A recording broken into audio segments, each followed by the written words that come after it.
was regarding elections and all. Okay. What are the difficulties actually the MLAs are facing, and what is let's give suggestion. Has he informed that let's gear up for the assembly elections and all like that? See, BJP is a party which always gears up for the elections, as I have always said. The machinery is always, it never stops.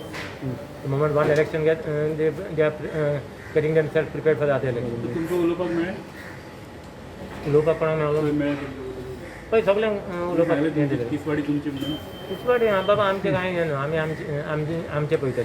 ना पण तुम्ही म्हटलं न्हू 5 I will see that. See, I will say what happened. We take the responsibility to see that all the 5 seats, as far as Tiswadi is concerned, we will get. So what And type I still stand by that. so what type of difficulties are MLA facing?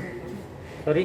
What type of difficulties MLA are facing? You are saying right now. No, I mean to say, see, it was more of a brainstorming session. Basically, he also wanted to interact, like what is happening in different constituencies. So every MLA basically expressed his view.